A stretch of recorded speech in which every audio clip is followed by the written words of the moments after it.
Sisonke Xonti joins us on our Artist Spotlight today ahead of his record launch, Ukaba, The Migration. Hailing from Cape Town, the saxophonist and composer reflects his personal journey of growth and reformation. Jazz has a long and important history in South Africa's journey as a nation, and Xonti became the 2020 Standard Bank Young Artist Award winner for jazz.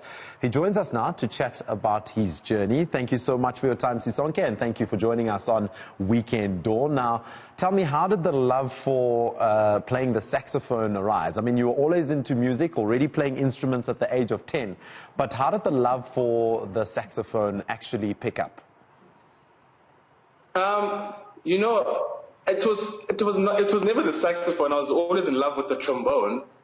But what happened when I remember I went to a new school. I was in grade 4. I was about 10 years old.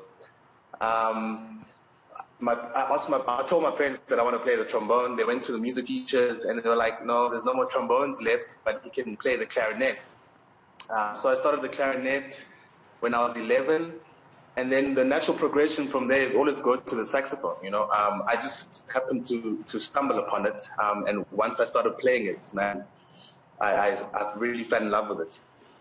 You mentioned something quite key there about how your parents were the ones encouraging you to actually continue playing instruments. How important is it that parents need to also take in or see the talents that their children have at an early age and not instead just encourage them to get a doctor's degree or a law degree, etc.? Yeah. You know what? I think the reason why my parents pushed me when I was young is just to keep me away from the streets, you know. I did so many extramural activities. I did tennis, cricket, rugby, you know, swimming, just to stay, you know, growing up in the township, you know, you can easily get influenced to do the other things, you know, get involved, you know, in crime and things like that. So I think the reason my parents really pushed me to do music was because they just wanted me to stay away from the streets, you know. I think they only realized I was talented when I was in high school. I think that's when they realized, oh, damn, our kid's actually good at this thing, yeah. And then what about you? When did you realize that, hey, this music thing is going to take me places? I mean, it's one thing doing it as a secondary thing on the side or just doing it for a bit of fun, but when did you start taking it seriously and realize that you could make a career out of this? I think I started taking music seriously when I was 15 years old. The first time I went to the Standard Bank Makhanda Jazz Festival, or formerly known as Grahamstown. I think that's where I first saw, you know, live jazz performances on that stage. And I realized, you know, I actually want to be that guy who's on stage performing. But to be honest with you, I went through that stage for about, I don't know, till about 2013. I was always doing music as a hobby. I think 2013 is when I realized that, you know, I want to do this thing as a career.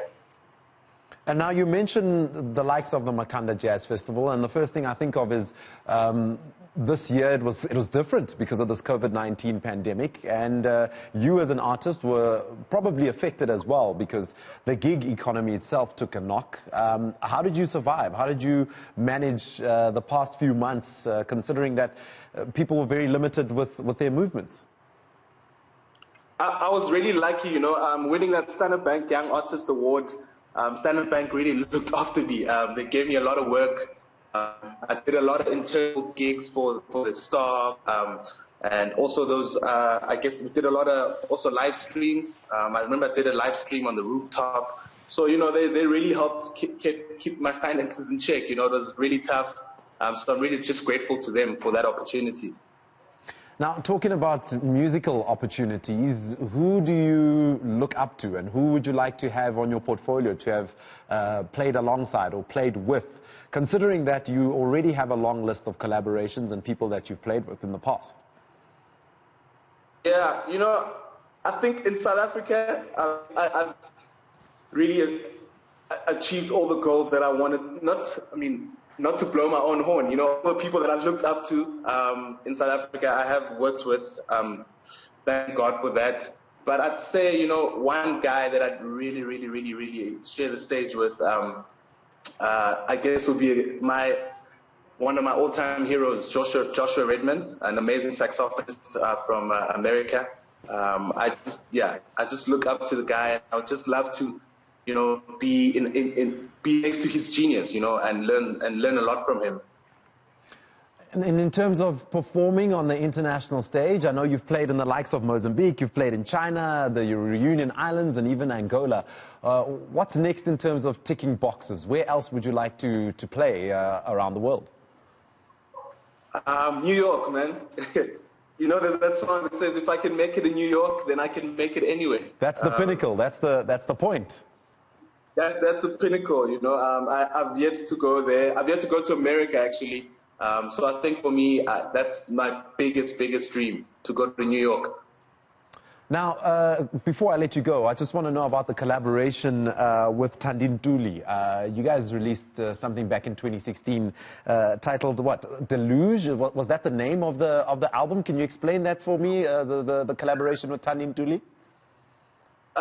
We actually never released it, but we recorded it just in 2014, actually. 6 years ago.